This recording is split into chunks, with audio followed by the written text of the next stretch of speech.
Hi everyone, welcome to study word classes. So friends, आज हम लोग हिंदी पैडागोजी के टैग वर्ड देखने वाले हैं। उसमें हम लोग पॉजिटिव और साथ ही निगेटिव वर्ड दोनों डिस्कस करेंगे। ये जो है आप सभी के लिए वेरी इंपॉर्टेंट होंगे, क्योंकि टैग वर्ड की मदद से जो है आप अगर लास्ट यानी पेपर अटेंड जब आप कर रहे हो और वहाँ पर अगर टाइम मैनेज नहीं हो पा रहा है, मान के चलिए टाइम जो है जा रहा है और पेपर बहुत ज़्यादा है अटेंड करने को, तो ऐसी सिचुएशन में जो है आप टैग वर्ड की मदद से कम टाइम में भी जो है क्वेश्चन को कर पाओगे और 100% जो है क्वेश्चन भी सही होगा, क्योंकि टैग वर्ड की मदद से जो है बहुत सारे अभ्यर्थी सीटेट को क्वालिफाई करते हैं। रीज़न ये है कि जो क्वेश्चन पूछे जाते हैं वो 5 से 6 लाइन के होते हैं। इनफैक्ट कभी कभी जो है 8 से 9 लाइन के भी पूछे जाते हैं। तो ऐसे सिचुएशन में क्या होता है कि आप टैग वर्ड की मदद से जो है सीधे जो है कम टाइम में ज़्यादा क्वेश्चन को डिटेल में ना समझते हुए भी टैग वर्ड की मदद से जो है आप क्वेश्चन का जो आंसर है वो आप निकाल सकते हो। ठीक है, तो यहाँ पर आज हम लोग हिंदी के जो है टैग वर्ड डिस्कस करने वाले हैं। ये पेपर 1 एंड पेपर 2 दोनों में हेल्प करेंगे। सीडीपी के जो है टैग वर्ड हो चुके हैं, आई होप आप लोगों ने जो है देख लिया होगा। अगर नहीं इसको चेक किया है तो एक बार जा कर के जो है चेक कर लीजिएगा, देख लीजिएगा, जिससे जो है आपको भी हेल्प मिल जाएगी। तो चलिए फिर आज की क्लास को कंटिन्यू करते हैं। डेली ये क्लास आपको 3 बजे मिलती है, जहाँ पर हम लोग पेपर 1 एंड पेपर 2 दोनों की तैयारी कर रहे हैं। तो आप लोग मेरे साथ ज्वाइन हो सकते हैं। सबसे पहले देखेंगे पॉजिटिव वर्ड क्या जो है कौन कौन से हैं, उसके बाद हम लोग नेगेटिव वर्ड पे चलेंगे। पॉजिटिव वर्ड में जो है देखिए, अगर दिया है ऑप्शन में भाषा प्रयोग के अवसर, ये आपका पॉजिटिव वर्ड होता है, क्योंकि आप बच्चों को अवसर दे रहे हो। ठीक है, उन्हें जो है जो उनकी लैंग्वेज है, जो भी जिस भी लैंग्वेज में वो बोल रहे हैं, जो भी उनकी एक मातृभाषा है, उसको आप प्रयोग करने के अवसर दे रहे हो, उनको जो है मौके दे रहे हो। तो जहाँ पर भी अवसर दोगे या फिर मौके मिल रहे हैं, तो ये एक पॉजिटिव होता है। इस ऐसे सिचुएशन में क्या होता है कि बच्चा जो है सीख रहा होता है चीज़ों को और उसको बहुत अच्छे से समझ में भी आ रहा होता है। ठीक है, तो ये एक पॉजिटिव वर्ड हो गया।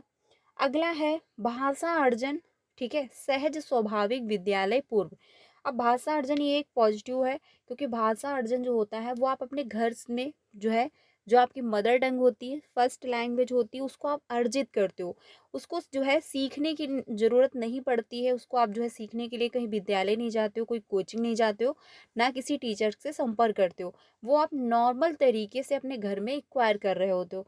तो भाषा अर्जन क्या है, एक स्वाभाविक जो है सहज विद्यालय से पूर्व। अगला है प्रोत्साहित, यानी आप जो है बच्चे को प्रोत्साहित कर रहे हो कि हाँ वो जो है हर एक्टिविटी में इन्वॉल्व हो। ठीक है, साथ ही जो है आप उसको क्वेश्चन करने के लिए प्रोत्साहित कर रहे हो, वो क्वेश्चन के आंसर दे रहा है तो आप जो है अप्रिशिएट कर रहे हो। अगर थोड़ी बहुत गलतियां भी बच्चा अगर कर रहा है तो भी आप उसको जो है अप्रिशिएट करो कि हाँ आपने अच्छा किया है, आप और अच्छा बेहतर करोगे, आप कोशिश करो। तो इसको क्या है, यानी आप प्रोत्साहित कर रहे हो, तो ये भी एक पॉजिटिव माना जाएगा और इससे भी जो है हेल्प मिलेगी बच्चे के डेवलपमेंट में। तो ये भी एक पॉजिटिव वर्ड है। अगला है व्यापक कथन जैसे समाज। ये भी एक पॉजिटिव वर्ड में जाएगा, यानी व्यापक, क्योंकि बच्चा हर चीज़ें जो है डिटेल में समझ रहा है, तो ये आपका पॉजिटिव है। समाज, समाज भी जो है एक पॉजिटिव जाएगा, क्योंकि बच्चे का जो डेवलपमेंट है, साथ ही जो लर्निंग होती है वो समाज में ही रहकर हो रही होती है। अगर वो विद्यालय में भी कुछ सीख रहा है तो वो भी एक समाज ही है। ठीक है, ये भी एक पॉजिटिव में जाएगा। अगला है आकलन जो है पोर्टफोलियो, ये भी जो है आपका जो है पॉजिटिव है, क्योंकि आकलन पोर्टफोलियो के माध्यम से बच्चे के बारे में सारी जानकारी हमको प्राप्त हो रही होती है, ए टू जेड, यानी वो पूरे साल भर में उसने क्या क्या एक्टिविटी की है। ठीक है, उसने जो है क्या अच्छा काम किया है, क्या उसने जो है अच्छा काम नहीं किया है, किस सब्जेक्ट में उसको समस्या हुई, कहाँ पर उसका जो है प्रोग्रेस नहीं हो पाया, या फिर जो है उसने अच्छा काम किया। तो ये सारी जो है एक्टिविटी क्या होती है, पोर्टफोलियो में इंक्लूड रहती हैं और टीचर के द्वारा ये किया जाता है। भाषा सीखने की जो है क्षमता जन्मजात है, ये नॉम चॉम्स्की कहते हैं। ये भी स्टेटमेंट सीधे पूछ लेता है कि हर व्यक्ति में जो है जन्मजात क्षमता पाई जाती है लैंग्वेज को एक्वायर करने में। अगला है मातृभाषा को स्वीकार करना, यानी अब बच्चे की जो मदर टंग है उसको आप स्वीकार करोगे क्लास में, यानी उसको आप इंक्लूड करोगे, उसको एक्सेप्ट करोगे जैसी भी है।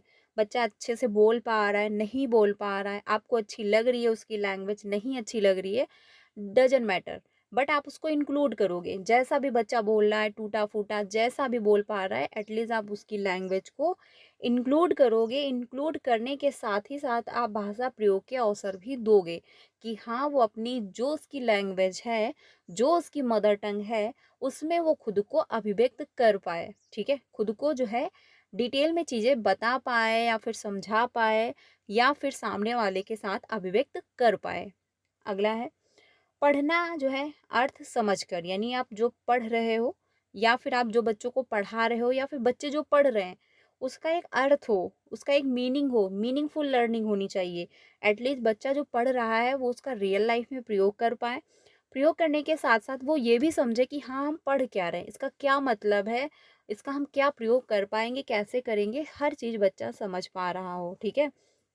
अगला है लेखन, मौखिक विचार, ठीक है? ये भी जो है आपका इंक्लूड रहेगा, मौखिक विचार भी।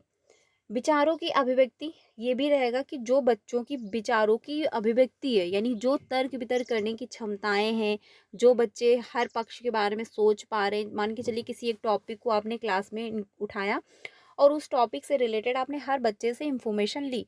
अब ऐसे में हर बच्चे के जो विचार हैं आप उसको इंक्लूड कर रहे हो। ये नहीं कि पार्टिकुलर कुछ ही बच्चों के जो थिंकिंग है, जो विचार हैं, उनको ही आप इंक्लूड कर रहे हो, ठीक है? ये ध्यान रखना।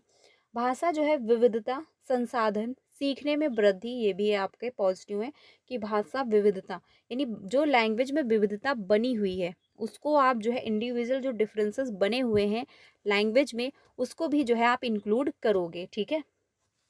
और उसको जो है यानी जो लैंग्वेज है उसको आप एक संसाधन के रूप में लोगे, ये भी जो है पॉजिटिव वर्ड में जाएगा, ये ध्यान रखना। अगला है भाषा अधिगम और साथ ही जो है प्रयासपूर्ण, ठीक है? यानी जो लैंग्वेज है वो क्या है, प्रयासपूर्ण, ये भी आपका रहेगा पॉजिटिव। भाषा अधिगम भी जो है ये पॉजिटिव है। अगला है बाल साहित्य, ये भी एक जो है पॉजिटिव है। बाल साहित्य में क्या होता है कि बच्चा सेंटर में रह रहा है और बच्चे को जो है बाल साहित्य के माध्यम से उसकी जो लैंग्वेज है वो डेवलप हो रही होती है, ठीक है? कुछ ऐसे वर्ड होते हैं जो बच्चा नहीं समझ पा रहा, लेकिन बाल साहित्य जब होगा तो उसमें हर बच्चा इंक्लूड होता है और हर बच्चा जो है जो भी जिसकी लैंग्वेज है अपनी लैंग्वेज में बात को कह रहा होता है। तो ऐसे में बच्चा जो है हर लैंग्वेज को पहली बात तो सुन रहा होता है, सीख रहा होता है और साथ ही जो है जो उसको नहीं भी पता है, मान के चलिए दूसरे बच्चे को पता है, तो वो उसके थ्रू जो है वो सीख भी रहा होता है। तो ये भी जो है क्लास में जो है पॉजिटिव है। अवसर यानी मौके दे रहे हो बच्चे को, ये हमेशा पॉजिटिव रहेगा, ये भी ध्यान रखना। प्रिंट समृद्ध परिवेश, ये भी जो है एक क्या है पॉजिटिव वर्ड है, क्योंकि प्रिंट समृद्ध परिवेश जो होता है, बिल्डिंग एड लर्निंग एड, ये क्या होता है एक पॉजिटिव वर्ड माना गया। अब इसमें क्या होता है कि प्रिंट समृद्ध परिवेश, यानी बच्चा जिस विद्यालय में है, जिस क्लास में है, उसकी जो दीवारें हैं उसको क्या है आप प्रिंट करवा रहे हो। जैसे कि उस पर आपने ABCD लिखवा दिया, छोटा बड़ा लिखवा दिया, पेड़ के थ्रू आपने गिनतियाँ लिखवा दी। तो उसमें क्या है बच्चा जब क्लास में अगर बैठा भी है और अगर वो फ्री टाइम है, बोरिंग महसूस कर रहा है, तो जो दीवार पे जिस तरफ वो देखेगा वहाँ से वो कुछ ना कुछ सीख रहा है। मान के चलिए बच्चा फ्री बैठा है बट सामने वाली दीवार पे ABCD लिखा हुआ है और बच्चा देख रहा है।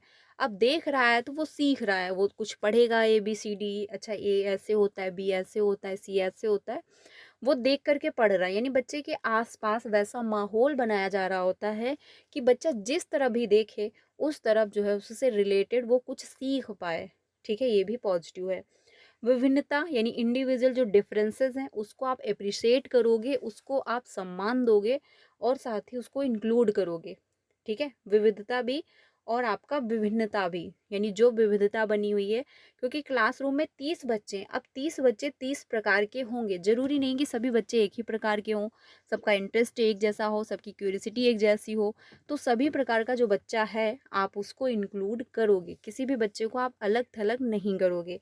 जो विविधता है, मान के चलिए कोई किसी धर्म को मानता है, कोई किसी धर्म को मान रहा है, किसी के कोई रीति रिवाज है, तो आप उसको अप्रिशिएट करोगे, उसको आप इंक्लूड करोगे। अनेक जो है संदर्भ में भाषा प्रयोग, ये भी पॉजिटिव जाएगा, क्योंकि आप किसी भी सिचुएशन में जो है अन्य संदर्भ में भी जो है भाषा को प्रयोग करने के अवसर दे रहे हो, तो ये आपका पॉजिटिव जाएगा। तो ये थे पॉजिटिव वर्ड हिंदी लैंग्वेज के, यानी हिंदी पैडागोजी के थे। अब हम लोग जो है निगेटिव वर्ड सुनेंगे। निगेटिव वर्ड जो है इसमें जैसे कि पहला है केवल। अब केवल क्या है, पार्टिकुलर एक ही पर्सन पर फोकस कर रहा है कि हाँ यही है, मात्र यही एक जो है मतलब मात्र बचा हुआ है ऑप्शन, या यही है ही सिर्फ। अब ये क्या है, ये किसी एक ही व्यक्ति पर या फिर किसी एक ही पर्सन पर फोकस कर रहे हैं कि हाँ ये ही है, तो ये क्या है, एक निगेटिव वर्ड हो जाते हैं। ठीक है, ये ध्यान रखना, अगर कभी भी क्वेश्चन में दिए गए हों तो ये जो है निगेटिव वर्ड हो जाएंगे। अगला है, नेक्स्ट पॉइंट है वैज्ञानिक शब्दावली, यानी वैज्ञानिक जो शब्दावली है ये भी आपका निगेटिव वर्ड में जाएगा, ना कि पॉजिटिव में। सुंदर लेखन, यानी आप सुंदर लेखन जो दे रहे हो ये पॉजिटिव नहीं होगा, क्योंकि आप जो है फोकस किस पर कर रहे हो कि बच्चा अच्छा अच्छा लिखे, लेकिन फोकस आपको किस पर करना है कि बच्चा जो लिख रहा है वो एटलीस्ट वो समझ पाए कि उसने लिखा क्या। अब उसने लिख तो दिया है का ओ मा ल कमल, उसने लिख दिया, अब उसको ये नहीं पता, उसने लिखा तो बहुत अच्छे से, बहुत अच्छी हैंड राइटिंग बना दी, अब उसको ये नहीं पता कि ये का है, ये माँ है और ये ला है, इसको मिला करके कमल होगा, हम इसको कमल पढ़ेंगे, ये पूरा एक वाक्य है, एक शब्द है, उसको ये नहीं समझ में आ रहा है। ठीक है, तो जो है आप इस पर फोकस ना करें कि बच्चे की हैंडराइटिंग कैसी बन रही है। हैंडराइटिंग वो धीरे धीरे बड़ा होगा, धीरे धीरे उसकी सही हो जाएगी, बट वो क्या पढ़ रहा है, क्या लिख रहा है, एटलीस्ट उसको वो समझ में आना चाहिए। ठीक है, तो ये निगेटिव वर्ड हो जाएगा। स्मरण करना, याद करना, ये भी आपका निगेटिव है, क्योंकि रट्टाफिकेशन, रोट मेमोराइजेशन बिल्कुल भी आपको नहीं करवाना है, ये भी निगेटिव होगा। कंठस्थ करना, किसी भी चीज़ को आप कंठस्थ कर रहे हो, रट रहे हो, तो ये आपका निगेटिव वर्ड होगा, क्योंकि इसमें जो है बच्चे का जो माइंड होता है वो डेवलप नहीं हो रहा होता है, वो वैसे ही चीज़ों को रट रहा होता है। ठीक है, कॉपी कर रहा होता है। काव्यात्मक भाषा, ये भी आपका पॉजिटिव नहीं जाएगा, इसमें जो है कोई बच्चे का डेवलपमेंट नहीं हो रहा होता है। पाठ्य पुस्तक के ज्ञान पर बल, यानी आप सिर्फ जो पाठ्य पुस्तक में जो भी लिखा हुआ है ओनली आप वही बच्चे को पढ़ा रहे हो, वही बच्चे को सिखा रहे हो, तो ये भी पॉजिटिव नहीं जाएगा, क्योंकि कुछ चीज़ें हमको एक्स्ट्रा ऐड करनी पड़ेंगी, तभी जाके बच्चा चीज़ों को समझ पाएगा। मानक भाषा पर बल देना, ये भी आपका पॉजिटिव नहीं होगा।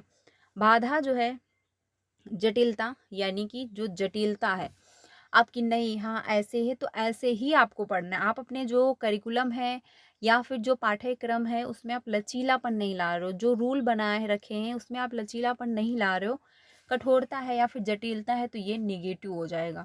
मान के चलिए जिस बच्चे को जो है समस्या है लिखने में, तो आप उसको एक्स्ट्रा टाइम दोगे, अब ये नहीं कि सभी को मैंने 2 घंटे दिए हैं तो आपको भी 2 ही घंटे दिए जाएंगे, लिखने में प्रॉब्लम है तो होने दो, ऐसा आपको नहीं करना, उसमें परिवर्तन लाना है। मातृभाषा को जो है अनदेखा करना, ये भी आपका जो है निगेटिव हो जाएगा, क्योंकि किसी भी सिचुएशन में हम बच्चे की मदर टंग को जो है अनदेखा नहीं कर सकते, उसको जो है हम नकार नहीं सकते हैं। तो ये थे निगेटिव वर्ड। ठीक है, तो ये थे फ्रेंड्स निगेटिव वर्ड, और इसके पहले हम लोगों ने पॉजिटिव वर्ड डिस्कस किए। आई होप आपको हेल्प मिली होगी, आप अच्छे से इसको समझ लीजिएगा, क्योंकि जब आप ये वर्ड समझ लोगे तो सच में पेपर जब अटेंड करोगे तो वहाँ पे आपको बहुत हेल्प मिलेगी, और जब आप यहीं पर पेपर के पीवाईक्यू क्वेश्चन डिस्कस करोगे, खुद से सॉल्व करोगे, तो भी आपको समझ में आ रहा होगा। टैग वर्ड क्या होते हैं, कभी कभी हमको क्वेश्चन नहीं समझ में आ रहा, अब क्वेश्चन का आंसर भी नहीं निकाला जा रहा है कि समझ में नहीं आ रहा इसका ऑप्शन कौन सा राइट होगा, तो ऐसी सिचुएशन में भी टैग वर्ड मदद करते हैं। और टैग वर्ड जैसे मान के चलिए पेपर आपका छूट रहा है, टाइम कम बचा हुआ है, तो भी आप टैग वर्ड की मदद से क्वेश्चन को कर लोगे और 100% सही भी होता है। तो सीडीपी के टैग वर्ड जो थे वो हो गए हैं। हिंदी पैडागोजी भी मैंने डिस्कस कर ली। अब हम लोग जो है ईवीएस पैडागोजी, मैथ पैडागोजी और बाकी सब्जेक्ट के टैग वर्ड डिस्कस करेंगे। तो क्लास जो अच्छी लगी हो तो लाइक कर दीजिए और अपने सारे फ्रेंड को शेयर भी करिए। बाकी 3 बजे क्लास होती है तो डेली ज्वाइन करिए, और 5 बजे भी होती है जिसमें हम लोग एसएसटी पेपर 2 के लिए डिस्कस कर रहे हैं, तो वो भी क्लास आप ज्वाइन कर सकते हैं। वीडियो अच्छी लगे तो प्लीज़ लाइक करके अपने सारे फ्रेंड को शेयर भी करिएगा। बाकी चैनल पे पहली बार आए हो तो सब्सक्राइब कर लीजिएगा, क्योंकि आपको सारी अपडेट मिलती रहती है। मिलते हैं नेक्स्ट वीडियो में। Thank you.